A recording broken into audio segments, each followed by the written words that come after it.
이 이야기는 역사를 기반으로 한 소설입니다.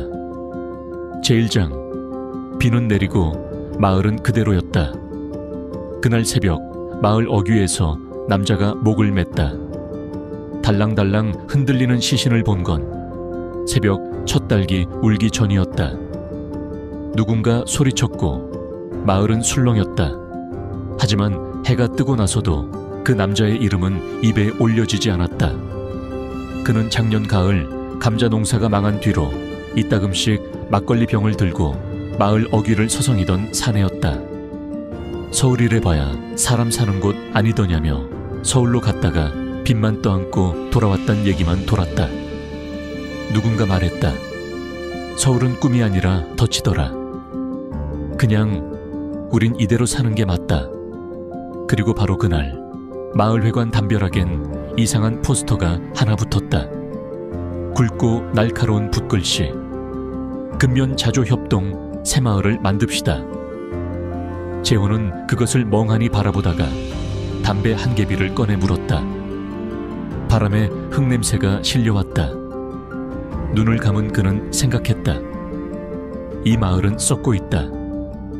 재호는 27살. 군 제대 후 고향으로 돌아온 청년이었다.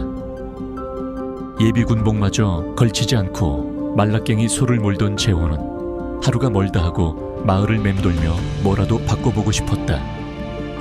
하지만 마을은 아무것도 바뀌지 않았다. 기름 한 방울 없이 땀으로 사는 동네. 연탄도 없고 전기도 희미하게 들어오다 말다 하는. 아이들은 외지 학교에 가려면 3시간은 걸어야 했고 젊은이들은 도회지로 다 떠나버렸다. 그날 저녁 면사무소에서 공무원 한 명이 내려왔다. 하얀 와이셔츠에 연두색 완장, 번들거리는 양복. 그는 회관 앞에 모인 노인들 앞에서 마치 대통령이라도 된 양 목소리를 높였다. 여러분, 월평리가 시범마을로 선정됐습니다. 앞으로는 초가집 헐고 슬레이트 지붕 얹고 공동 우물 파고 마을 길을 넓히게 될 겁니다. 정부에서 자재는 지원합니다. 하지만 직접 움직이는 건 여러분입니다. 한참을 듣던 김씨 노인이 호통쳤다. 아니 초가가 뭐 어때서 헐어. 이 지붕에서 우리 애들 6을 키웠어. 뭘 바꾼다고. 그 말에 뒤편에서 듣고 있던 재호가 벌떡 일어섰다. 할아버지, 그 6명 다 지금 어디 있습니까? 다 도시로 떠났잖아요. 우린 이렇게 살아서 뭐가 남았습니까? 아직도 호롱불 켜고 길바닥에 빗물 고이고 그게 좋은 겁니까? 순간 회관 안은 조용해졌다. 모닥불이 타닥거리는 소리만 들렸다. 노인의 눈빛은 흔들렸지만 쉽게 입을 열지 못했다. 그해 1970년 박정희 대통령은 전 국민 자립운동을 선포했다. 전국 3만 3천 개 마을 중 300개를 시범마을로 선정하고 각 마을에 시멘트 335포, 철근, 슬레이트, 연장 도구를 보냈다. 하지만 정부가 준 건 물건이었고 그걸 움직이는 마음은 마을 사람들 몫이었다. 많은 농민들은 정부의 지시에 반감을 가졌고 새마을 지도자 선출조차 내부 갈등의 불씨가 되었다. 며칠 후 재호는 몇몇 또래 청년들을 모았다. 마을 우물가 옆 헛간을 개조해 만든 작업실에 그들은 못질을 하고 시멘트 벽돌을 시험 삼아 쌓아봤다. 포스터를 뜯어다 벽에 붙이고 라디오에 귀를 기울였다. 새마을 운동은 우리 손으로 우리의 마을을 바꾸는 일입니다. 게으른 농촌은 끝나야 합니다. 우리가 할 수 있습니다. 재호는 속으로 중얼거렸다. 그래, 해보자. 아무도 믿지 않아도 시작해보자. 그리고 그날 밤 그는 기름을 먹인 횃불을 들고 마을 골목을 돌았다. 마치 어떤 신호처럼 그 불빛 아래서 마을은 처음으로 아주 오랜만에 움직이고 있었다. 제2장. 초가를 허물어라. 마음도 함께. 집을 허물겠다고? 저 초가를 우리 아버지가 손수 얹은 지붕이야. 고함을 지른 건 70 넘긴 최노인이었다. 대문 앞에서 삽을 든 마을 청년들을 보더니 마치 조상 무덤을 파헤치려는 자들처럼 눈을 부라렸다. 바지끈을 고쳐매며 헛간에서 뛰쳐나온 그의 모습은 삽 하나 드는 것도 반란처럼 보이던 그 시절 마을의 초상 그대로였다. 재호는 침을 꿀꺽 삼켰다. 그도 알고 있었다. 이 작은 마을에서 초가집은 단순한 건물이 아니었다. 거기엔 가족의 시간, 조상의 숨결, 그리고 자존심이 담겨 있었다.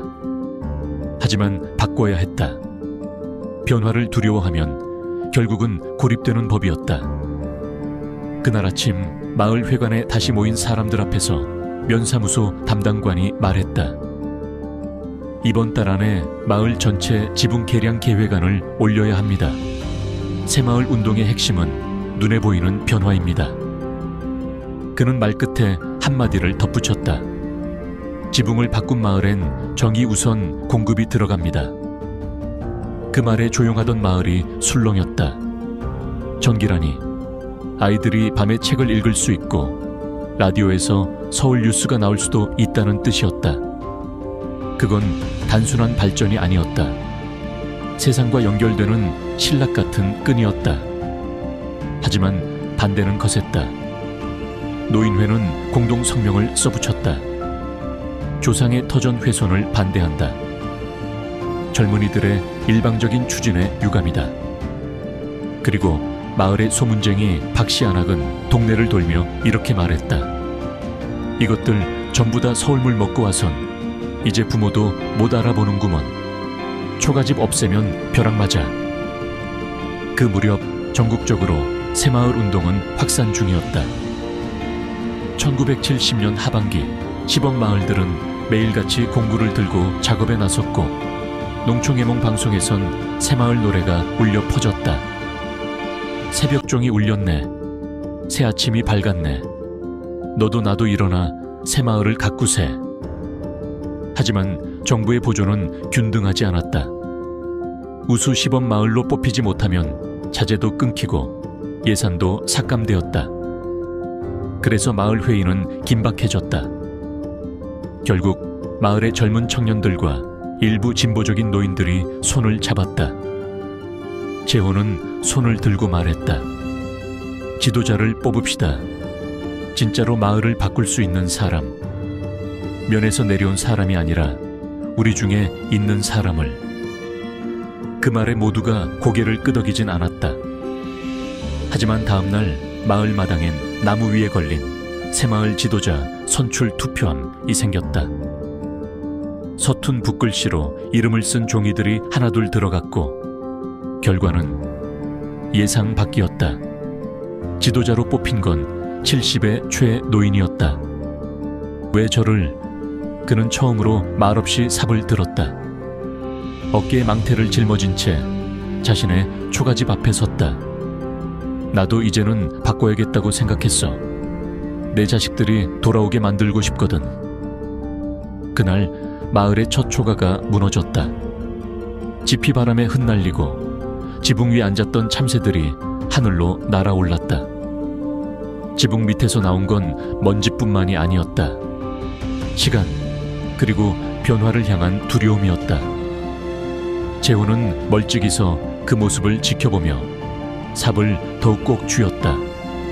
이제 시작이었다. 무너진 건 집 한 채였지만 그날 무너진 건 고정관념이었다. 제3장. 삽을 든 여인들. 남정네들 삽 들고 나가면 우린 굽어서 따라가야 한단 말인가? 마을 우물가에서 땀을 훔치던 복리 안학은 양동이를 내려놓고 허리에 손을 얹었다. 해는 이마 위에서 째릿하게 내려꽂히고 있었고 논두렁 밑에선 애들이 흙장난을 치고 있었다. 그녀는 젖은 손수건으로 얼굴을 닦으며 말했다. 우리가 없으면 이 마을 밥은 누가 짓나? 빨래는 누가 하나? 하지만 다음 순간 복례는 우물가 돌 옆에 버려진 쇠삽 하나를 주워 들었다. 그리고 아무 말 없이 헛간 옆 텃밭에 흙을 뒤집기 시작했다. 1971년 초 새마을 운동은 점점 전국적으로 확산되고 있었다. 정부는 마을 단위의 공동노동을 장려했고 부녀자들도 부녀회를 중심으로 잡초 제거, 도로 정비, 공동부엌 운영 등에 동원되었다. 하지만 아직 많은 농촌 마을에서는 여자가 왜 삽을 들어? 부엌일이나 잘하지? 라는 시선이 사방에서 쏟아졌다. 월평리도 예외는 아니었다. 청년들이 도로를 닦고 지붕을 얹고 있을 때 복례와 순자, 만숙은 논두렁 옆 돌무더기에서 잡초를 뽑고 있었다. 손에 물집이 생기고 무릎은 흙으로 뒤덮였지만 그들은 멈추지 않았다. 이것도 우리 일이지. 마을이 바뀌면 우리도 바뀌는 거야. 그 말을 한 건 순자였다. 도시서 공장 다니다가 남편 따라 내려온 지 3년. 하루하루가 지겨움과 답답함 속의 전쟁이었다. 서울 가면 말야. 여자가 뭘 해도 일로 쳐줬어. 근데 여긴 뭐 하나? 된장찌개만 잘 끓이면 칭찬이요. 복례는 잠시 삽을 멈췄다. 그리고 그 눈빛에 담긴 무언가를 읽었다. 이 여인도 무너져 가고 있었구나. 며칠 뒤 마을 회관 앞 공터에서 공동도로 포장이 시작되었다. 시멘트가 붙고 물이 담기고 삽이 돌아갔다. 그 옆에서 남정네들이 여긴 위험하니 들어오지 말라고 할 때 복례가 조용히 외쳤다. 이 마을 길도 우리 아이들 다니는 길이여. 그러면 우리 손으로도 닦아야 쓰겄지. 그 한마디에 만숙이 삽을 들었고 순자가 호스를 잡았다. 그리고 어느샌가 10명이 넘는 여인들이 마당으로 나왔다. 그날 마을 라디오에서 새마을 노래가 흘렀다. 우리는 못 살던 이 시골 마을에 세기를 열어가는 새마을 가족들. 순자는 그 노래를 듣고 가만히 하늘을 올려다봤다. 햇빛 아래 먼지가 떠다녔다. 그건 더 이상 흙먼지가 아니었다. 변화의 기운, 새로운 희망의 입자들이었다. 일주일 후 도로는 완성됐다. 비가 내려도 진흙탕이 되지 않았다. 아이들이 장화를 벗고 뛰었다. 노인들은 더 이상 논둑을 피해 돌아가지 않아도 됐다. 그리고 마을 게시판엔 여성 새마을분과위원회 발족이라는 붉은 글씨가 붙었다. 그날 저녁 재호는 회관 마당에서 복례에게 조심스레 물었다. 아주머니, 처음에 왜 삽을 드셨어요? 복례는 잠시 웃다가 대답했다. 우리 아들은 서울서 아직도 내가 글 모른다고 무시해요. 근데 이 마을은 내가 만든다. 그렇게 말해주고 싶었어. 재호는 아무 말도 하지 못했다. 대신 모닥불을 피워 올렸다. 그리고 속으로 중얼거렸다. 우리가 바꾸는 게 아니라 여인들이 이 마을을 바꾸고 있구나. 제 4장. 초록은 경쟁의 색이었다. 저 마을은 벽을 녹색으로 칠했다고 1등을 받았다지. 순자가 말했다. 재호는 대답 대신 한숨을 내쉬었다.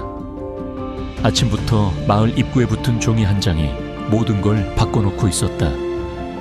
월말 군단위 새마을, 시범마을 평가 예정. 상위 마을엔 2차 보조 자재 및 트랙터 배정. 트랙터.